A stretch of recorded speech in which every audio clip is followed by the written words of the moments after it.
All right. Jose, thanks for doing this. This is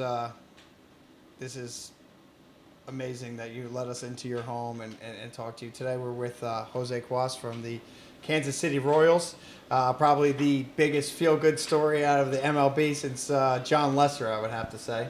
And again, we're super excited to come into your place and talk to you a little bit about you're coming up and when I saw your story on Instagram, and it was super inspiring for me.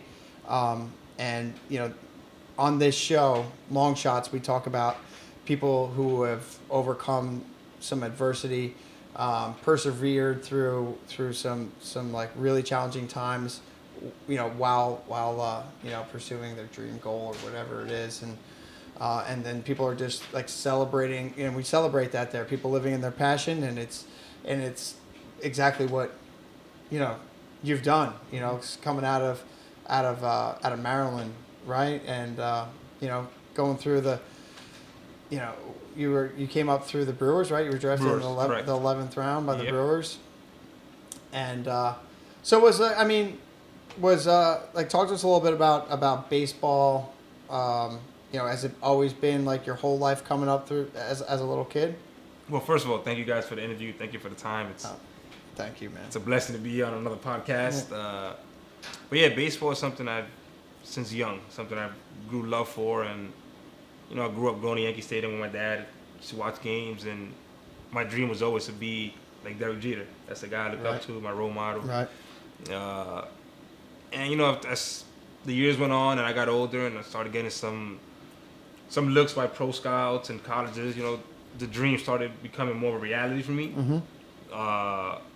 But as you guys know, it wasn't all pretty and or the way people perceived it should be. You get drafted, you play in the minors, you're in the big leagues in a year, and that's a beautiful picture. My story wasn't like that. I had to deal with a lot of adversity. Right.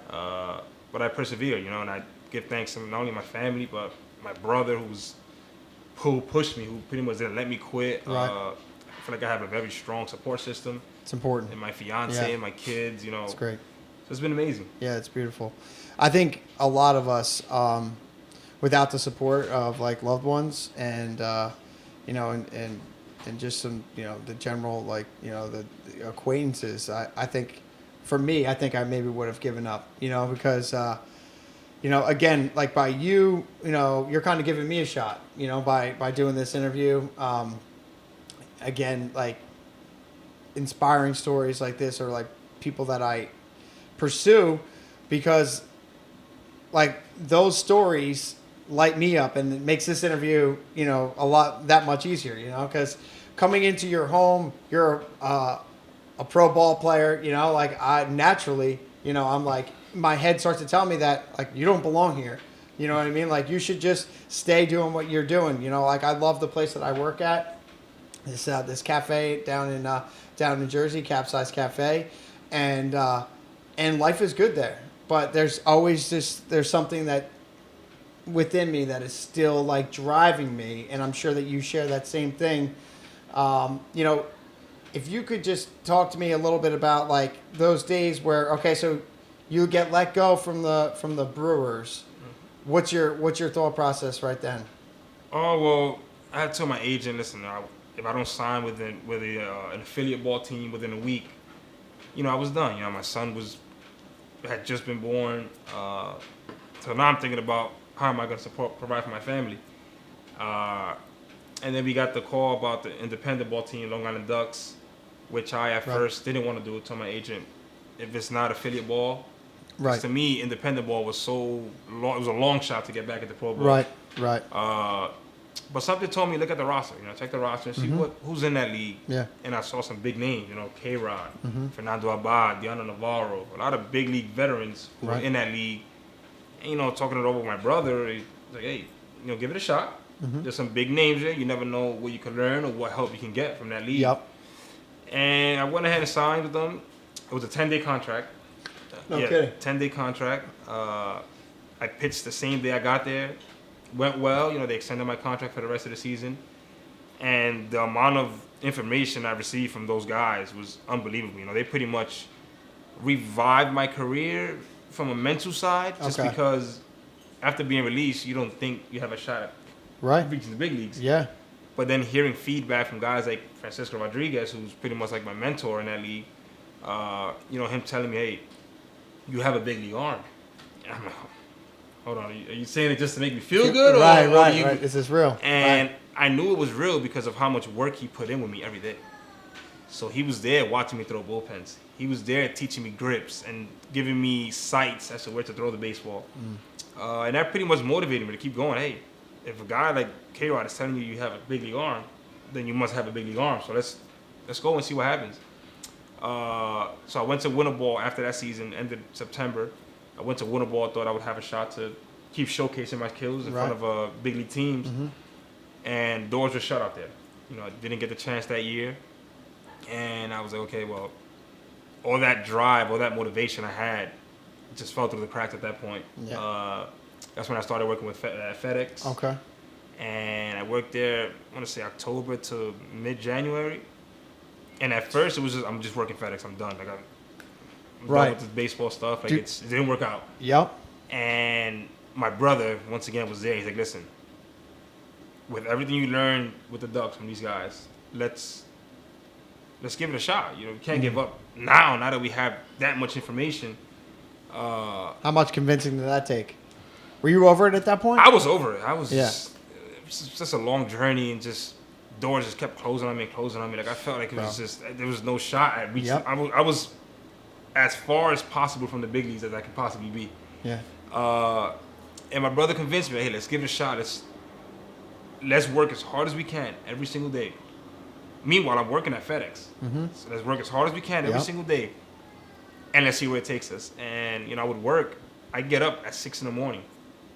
Get to FedEx, you know, start my route at about 7:30, 8-ish. And there's nights where I would leave at 8 o'clock at night because it was rush. It was peak season. Yeah, so like a lot of holidays. Yeah. So I would get out of there at 8 and I'd meet my brother in the park. No matter how cold it was, it didn't matter. His rule was, if we're going to do it, we're going to do it. We're going to give it our all. Yeah. We're not going to let rain, we're not going to let cold, nothing affect what we need to do. Yeah. And we grinded. We grinded that whole what a blessing winter. To have family like that, man. Yeah, that next year, I got offered by the Diamondbacks. Okay. Signed with the Diamondbacks. It was fantastic. You know, finally in the door. This is 2019? This is 2019. Yeah. Finally in the door, trending in the right direction. And had a great season. You know, things were looking bright. You know, I was getting rumored about, you know, pitching in the big leagues in 2020. Are you? That's AA for the Diamondbacks? No, I signed. So I went through 3 levels. Okay. I went through short season, low A, and high A. Okay. Throughout 2019. At the end of the year, they, you know, a lot of promise. They had a great season.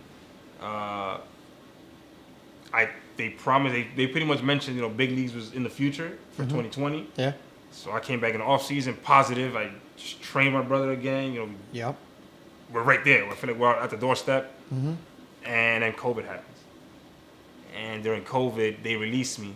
They had to cut teams and cut roster space, and I was one of the guys they released. And at that point, that was just, it was like, why me? Crushing blow. I'm growing. Like, I pretty much revamped myself. I got my foot in the door, and I got kicked out again.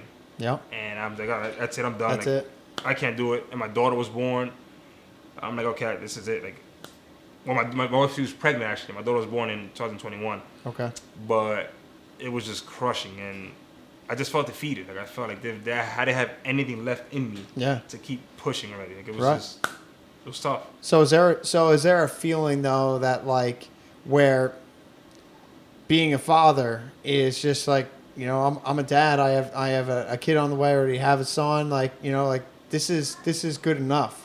You know, and there's nothing wrong that is good enough for many people, but you have this, like, this talent, this drive, this God-given, right? God gave you, like, the ability, you know, to compete at a high level, but at the same time, you know, you're just, like, so defeated that you don't want to try again. Where does that, like, last bit of, like, all right, let's do it one more time? Well, I mean, I would have to tell my son when he's older, that I quit. And Yeah. that moment for me was going to be tough. It's like, Yeah. your parents teach you, hey, go after your dreams, don't ever quit. Yep. And I'm supposed to be a role model to my son and lead by that example. Don't quit. Absolutely. And here I am quitting. So I'm like, that's not how the story's supposed to go. Right. So that motivated me. And in that 2020 winter, I got a call from Águila Cibaeña, winter ball team in DR. And they say, hey, come down and, pitch for us. And, we'll give you a shot to showcase yourself. And I did that, and that opened up everything for me. I mean, I had a great winter ball season.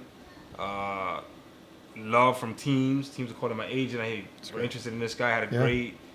And that pretty much, that motivated me again. So I was, out of it, and then having success there at that level of baseball, it was like, wow, I might still have a shot at this. Yeah. And then 2021, went back to the Ducks for about a month, and signed with the Royals. And the rest was history. Yeah. So you spent some time in their minor leagues in the Royals, and then you got called up. Yes, I was in AA in 2000 last year. AA, finished up in AAA for a week. Wow. This year started off in AAA and got called up May 31st. Wow. What was it? I mean, what was the feeling like? It was unreal. At first, we had just got back from a road trip. We had a red-eye flight, so it was a long morning for me. I get back to my apartment and I get a phone call from a number I didn't have saved on my phone. I don't really like answering phone calls unless I have your number saved. Sure. And something told me, hey, just answer it before you fall asleep. You never know. Yeah. And I answered it, and it was our AAA coach, AAA manager, telling me, hey, don't pack anything, grab a small bag, and head to the stadium. They need you in Cleveland. And I'm like, okay, well, what does that mean? Like, what's going on? He's like, wow. I didn't get any information. All I was told was to get you to Cleveland as fast as possible. It was about 12 o'clock, and they had my flight for 1:30. Unreal. So I had no idea I was getting called up because they were doing the whole taxi squad thing. So I don't know if it was a taxi squad or I got called up to the big leagues. Right. And then 5 minutes later, my agent calls me. Hey, assistant GM just called me, congratulating me. You're going to the big leagues. Wow. And at that point, my body just went numb. And I'm like, this is real. Yep. I'm going to the big leagues. I call my wife. I call my parents. Hey, you guys need to fly to Cleveland tomorrow. I need everyone there. Figure out how to get there. Just get there. Just get there. And that's great. Unreal. Yeah, and you got talk to me about that first time that you stepped on the mound there. Oh, it was well. At first, when they called the bullpen, I'm sitting down. They called, hey, get Cuas going. I'm like, oh my God, it's me. So I get up. I can't find my glove. I'm like, where's my glove? I'm like, oh my God, and I look down. It's right at my feet. Right. I'm like, I grab my glove. I start tossing. Right. The situation came. And hey, Cuas is in the game. And Cleveland had these long steps because their bullpen is like on the first deck, we're like on top. Okay. So these long steps and camera the whole way. I'm like, all right, don't fall. I get down there and gate open. I'm running out towards the mound, and I swear it was the longest run of my life. I bet. Like I felt like the mound just kept getting further and further back. But I got there. All the guys showed me support. They're like, hey, just relax, breathe, have fun. You earned this moment. Enjoy it. Beautiful. And after I threw the first pitch, I was like, all right, we're here. Let's go. Sick. So all the fear leaves you then? Yeah. Once I threw the first pitch, it was like, all right, we're here. We're here to compete. Don't worry about the environment. Don't worry about, whether it's the big leagues, the minors, whether indie ball, or I'm in a park with my brother. You're throwing a baseball, trying to get outs. And had a great debut. And after that was when I saw my parents and family on a big league field, and I hugged my brother, and he told me, hey, I told you this moment would come where I would give you a hug on a big league field. And I'm like, wow, yeah, you did. Here we are. Unbelievable. And it was an unreal experience. It's something that I'm grateful to him, grateful to God, of course, for giving putting me in that situation, and it's just amazing. Yeah. Do you have a strong faith? Yes, 100%. I feel like when I got released, that I lost that faith, but my fiance reconnected with, hey, sure, you need Jesus. Like he's the one that is gonna help you get through this. And I reconnected with that relationship with him. Started praying, going to masses on Sundays. We watch our sermon every Sunday. Still to this day, I'm faithful to that. And prayers were answered. So I'm a big believer. If you pray enough about it, it's gonna happen. Absolutely, and I'm a firm believer of that as well. And me and Ben were talking about that on the way over here, is because when I decided to start my own company, I was working in a warehouse, and it was like I had been thinking about it for a long time, and I was working for a small sports marketing agency, and I was like years ago, and then I had decided, and then I had kind of had a bit of a bumpy road there, and but I promised myself that I would start something by myself, like one day, and I was working in that warehouse, and I just one day I was just like, I gave the guy my 2 weeks. The same for me. Yeah. Exactly. And my buddy who owns this cafe, he had an opening, and I went over there, and we have a mutual friend, Carmine, and he's like, hey, why don't you come up? Why don't you start this podcast? And I was like, all right, cool. It'll be fun. Like I didn't think anything of it, right? And then now I'm in a Major League Baseball player's house interviewing him. And if you told me that 2 years ago, I would have been like, no way. That's how it is. No way. That's exactly how it starts. starts. And this is like we said before, it takes one thing and you just continue to grow. So again, you allowing me to sit down with you is really big, and I really appreciate it. It's really cool. Of course. But one thing I also want to talk about is so we've talked a little bit about fear, but fear is something that is prohibited me from doing, a lot of things for a long time. And do you think that there are and I've asked, I've interviewed a pro surfer before, and I asked him the same question. It's like, are there two different kinds of fear? Is there a fear about you having to get that one out, and then the fear of you kind of being a dad and owning a home and all that stuff, or are those just is it all compartmentalized into one box? Well, for me, fear, I like to think about it as a state of mind. It's for example, like I said, pitching and then getting a big out in the beginning. Mm-hmm. Fear is something that is only there if you allow it to be. So I try to think of things as in a positive perspective. So, people's the biggest issue is not fear of failing. So we're afraid to try things. We're afraid of being in an uncomfortable environment because we're afraid to fail. Mm-hmm.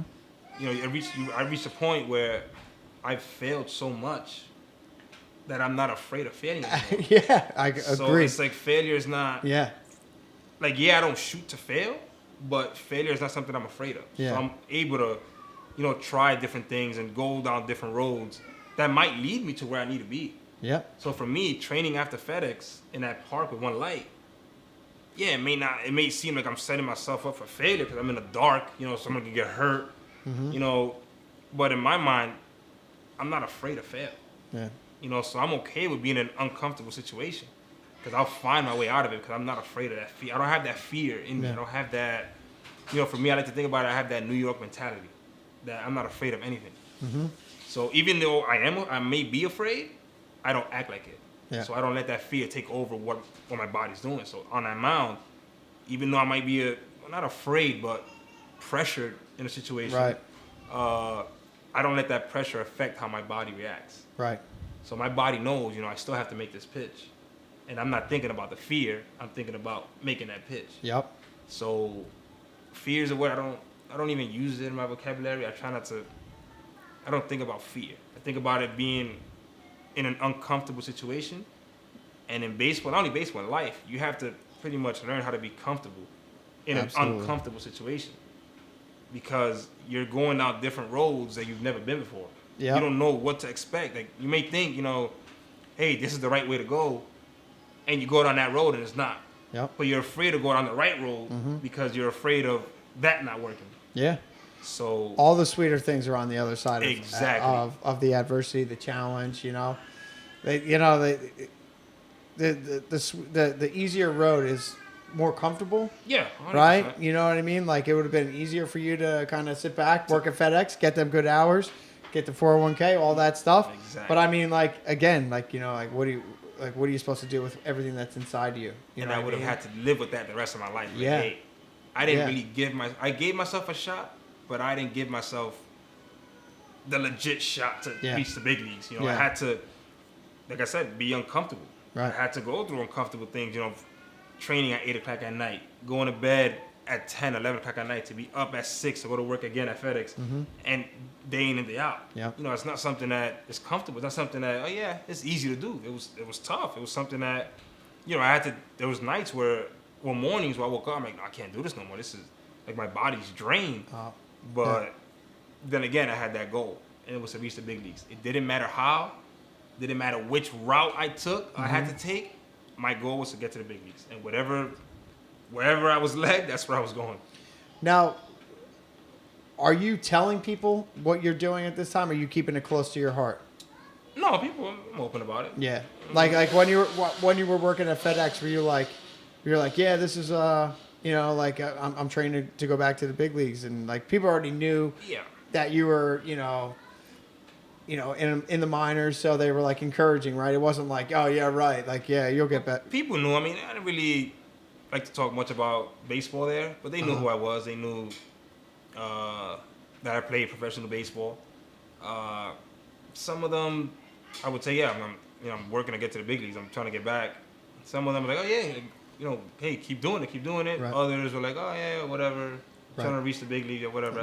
Yeah. The same response I got when I was in junior. I was a little kid. What do you want to be when you grow up? Oh, a baseball player. Yep. Okay, now in reality, what do you want to be? Yeah. So it's like, what do you mean in reality? Yeah. Like this is what I want to be. Yeah. It's what I want to be do. a baseball player, and and I'm going to shoot for that. Don't tell me I can't do it. Yeah. And I think I think that like society and everything, like they encourage you, like as a young man or young girl, to dream big, and then like as you get older, they're like, play it safe. You know what I mean? And then so as soon as you still have those dreams and goals as an older person, you start talking to them, people are like, what do you like? You know what I mean? And that's why sometimes for me personally, I kind of keep that stuff to myself, because it's like like you've been through so much, Darren. Like, why don't you just relax and settle? And that's what I did when the whole FedEx. I had no social media. Yeah. So no one knew what I was doing, where I was at. To everyone outside of my family, José Cuas is just a regular guy. Mm-hmm. It was just my immediate, people close to me that knew what was really going on. So when I made the social media and, people saw, I'm playing in DR, win a ball, I signed with the Royals, and then they got I got called up to the big leagues. So it was like, this guy went missing for 6 years. Yes, and all of a sudden. And now he's in the big leagues. What's going on? And it's Yeah. like, for me, I think it's best to keep it that way, just because I just block everything negative out. Yep. I Exactly. know my circle, it's not going to lead me the wrong way or give me any negative feedback that I don't want to hear. Yep. People from the outside are always going to judge. Yeah, oh, absolutely. you're too old for this. Oh, you're this or that. Oh, it's impossible to reach that. It's impossible to do this. So the further I keep those people outside of what I'm trying to do, the better it is. I'll let them go ahead. Social media. You can follow me on social media. You see what's going on in the social world. Yeah. But my private life, it's my private life. Like, you're not gonna know what's going on inside of my private life. Right. And I think it's worked out to this point, and I plan on keeping it that way for as long as I can. Yeah. And so the other day I was telling one of my friends I was super excited about this interview, and I was telling one of my friends that this is like what I'm gonna like focus on doing these two shows, and eventually trying to get it off the ground by selling some advertising. And he says to me, he's like, well, what if it doesn't work? And I was just like, well, one, like I'm not even thinking about it not even working, because like I'm just enjoying it as like, I mean, working means, like working, what does that really mean? You know what I mean? Like I'm just enjoying these experiences. But like, so I guess for you, like if it weren't to go any further than this, like would you be content with the way that things have played out? Content is a dangerous word, because I'm never content. I'm a person I'm always hungry for more. Mm-hmm. I feel like people who are content tend to settle for less than what they can really achieve. Yep. So for me, no, I wouldn't be content. Will I be proud of what I've overcame? 100%, just because this is a once in a lifetime that I'm doing. I'm living. Yeah. I'm a Major League Baseball player. Yep. What is it? 0.01% of whatever the percentage is. It's got to be lower than whatever. So it is. I'm a part of that percent. Yeah. With everything I've been through. So I would 100% be proud of everything I've accomplished to this point. Mm-hmm. But content, no, I won't ever be content. I could be like my goal now. Like now that I've reached the big leagues, now my goal is to become the best relief pitcher there is in the big leagues. Yeah. Then after that, my goal will be to, play 10 years in the big leagues. And I just keep pushing myself. The goal of reaching the big leagues was impossible. Yeah. Now I'm in the big leagues. Yeah. So now I'm going to go shoot for another goal that it's impossible because I'm going to challenge myself. Yeah. And whether I become it or not, then, I'll be proud with saying I gave it my all to become. So you left it all out of that. Exactly. Yes. And so content for me is not. Yeah.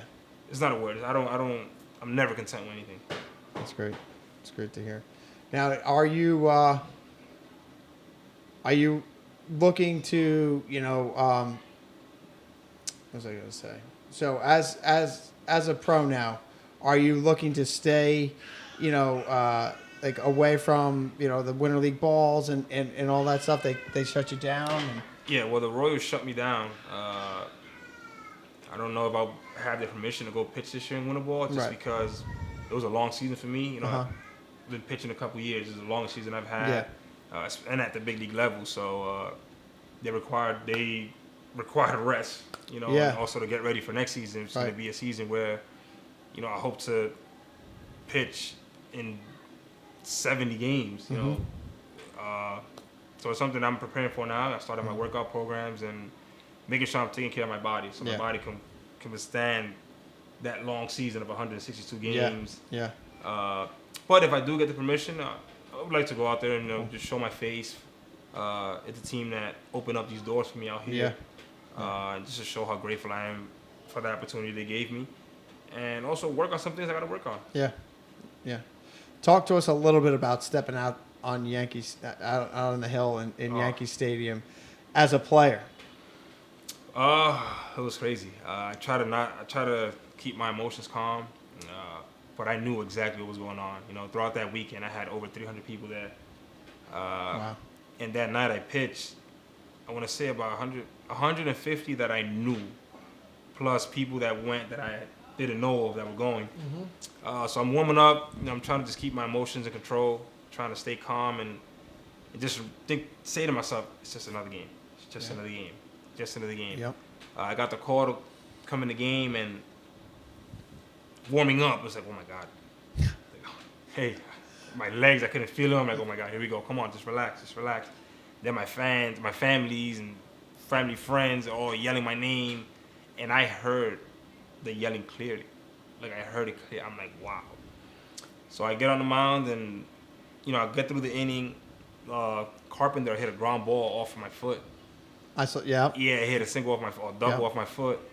And, Skip comes out with the trainer. He's like, hey, how do you feel? And I'm like, listen, you can't take me out of this game. Like, you're going to have to airlift me out of here. For me to, you hear that? That's for me. Yeah.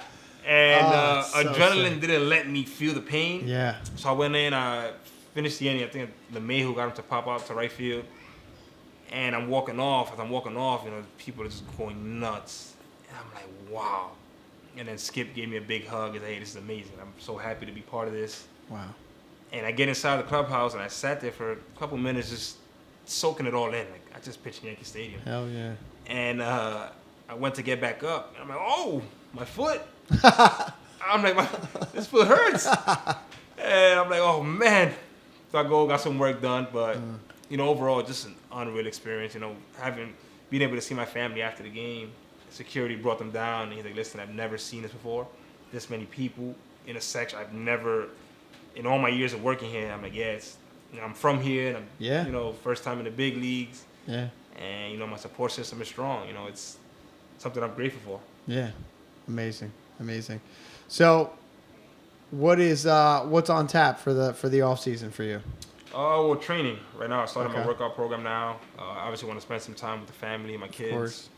It's a long year. My son, both of them, they're just so happy I'm here. So yeah. Your son loves baseball too? Oh yeah, he loves baseball. He watches baseball videos on YouTube. Yeah. The other day he found me on YouTube and he's like, "Oh, mommy, look, da da da da da." So me pitching. So, but I'm just spending time with them. Doing activities that I wasn't able to do with them back then. A couple years ago because obviously my financial status and I didn't have money to pretty much for them to be kids. Right. You know, now I'm taking them everywhere. We're doing a farm on Sunday. Yeah. You know, I'm taking them to Chuck E. Cheese's, things that kids should be doing. And Sure. now I could afford a little bit. Sure.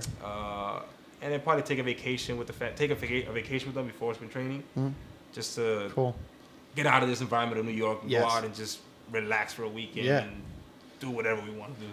So could you take us through, not take us through, but like, how do you view success? Success, that's a good question. It'd be tough to say I view success based on me reaching my goals, just because, like, my goals are my dreams. They're far fetched. They're not something that I could wake up tomorrow. Okay, now I'm in my dream. Right. So success, I pretty much just do checkpoints, to reach that goal. So for me, pitching in the big leagues, first checkpoint would be I got to sign. Right. So once I sign, okay, successful at that. Next step, and like that, I do checklists just in case I don't reach that goal. I have things that I've marked off that I've achieved. So I view success as something that, I guess it's tough. Like for me, just because it's not just financially driven. No, it's not. No, 100%. No, I mean, baseball, for instance, is a sport of make millions. But if you're only financially driven, it's going to be tough to sustain. Take the fun out of the game. Take the fun out of the game, and it's a career that's tough to sustain just because it's so physically draining. It's mentally draining. So if all you care about is the money, a season could get real long for you. Yep. It can get, and I mean, if you're able to do it, like in a way that you focus on the money and then you just want to be in the money, like or spending it, or just like not in baseball. You got that bag already, so I'm not about the team. Yeah, exactly. Yeah. No, for me, the love of the game. Like I love the game. Like I'm living my dream, and it's not the dream of financially. Yes, financially plays a role, and I could do things that I couldn't do before. Yeah. But my dream is to be in the big leagues. I'm living a dream. Yeah. So not many people can say I'm living my dream. Some people don't dream of the jobs they have now. Yeah. Not saying their jobs are good or bad. Just saying it wasn't their dream. Yeah. My dream was to be a baseball player. Yeah. People's dream might be to open up a business, to be a doctor, to be lawyers. And I feel like if your dream is to be a lawyer, and you don't make it to be a lawyer, it's something that obviously there's things that play a role. What's going on with your family. There's things that happen that just prevent you from achieving that dream. Right. But for me, if I want to be a lawyer, I'm going to pretty much die trying to become a lawyer. Yep. Like that's how hard I'm gonna go. Yep. And I'm happy my story influences others. Not only in baseball but outside of baseball. Yeah. In any career, in any. That not giving up that resonates so deeply. Don't give up. The only way you have no chance at achieving your goal is if you give up. Yep. So if you don't give up, you're always gonna have that chance to achieve that goal and live that dream, whatever it may be. So I'm happy my story. I hope my story gets out to as many people as possible, not only athletes, but people, anyone in general. Yeah. The same way I view baseball, you can view, owning a supermarket. Yep. Or, owning a company. Yeah. That same drive that I have, it's the same drive that I promote to people to have. Yep. Because if I did it, then you can do it. It's possible. For sure. I think it's like, I think that's a powerful message that like anything is really like with hard work, I think there's a lot to be said about like persevering, I think people like to see people work hard, and they create opportunities when they see people are, I think there's, talent at the end of the day is one thing, but but hard work certainly is recognized and rewarded, I think too. 100%. Yeah. So is baseball, being involved in baseball, something for the rest of your life after playing too? I'm not sure. Depending on how long my career is. But if it goes as I envision it, where I play a good amount of years in the big leagues, I don't think so. Just because it's a lot, a lot of traveling, a lot of time away from family. Yeah. And if I'm going to spend you know, 8-10 years in the big leagues. That's 8-10 years that I'm spending away from family. Yeah. So it'll probably be more. I'm gonna get back, be with my family, and you know, who knows, open up a small business to keep myself busy because I'll still be young. Yeah. You know, I'll still be. Yeah. Let's say late 30s, early 40s. Yep. So open up something to keep me busy and help out the youth. But For sure. to stay within baseball, professional baseball, or collegiate at that Yeah. point, I don't think so. No. Not Okay. right now. Not. That's not the That's thought. something I'm thinking of right now. Maybe yeah. later on it changes, but Yeah, right now. for sure. I But don't you're think so. open to it. Oh yes, yeah. Okay, and lastly, I just want to ask you, you know, what's your message to anybody that's like struggling right now that thinks that that it's over and it's not for them and they gave it their all? First thing I could say is pray. You know, prayers do not go unanswered. I'm a big believer in God's timing is perfect. Mm-hmm. You're at the right spot at the right time. Yep. So you're exactly where you need to be, and don't give up. You know, it sounds easy from my side because I'm where I am right now, but a couple years ago, I was in the spot of where I wanted to quit. Right. And because I didn't quit, I am where I am now. Yep. So don't quit. You know, push yourself. You know, day in and day out, regardless of how you're feeling, regardless of, you know, what's going on around you. You know, find it within you to have that personal drive to want to keep moving forward and try to achieve that goal. Right on.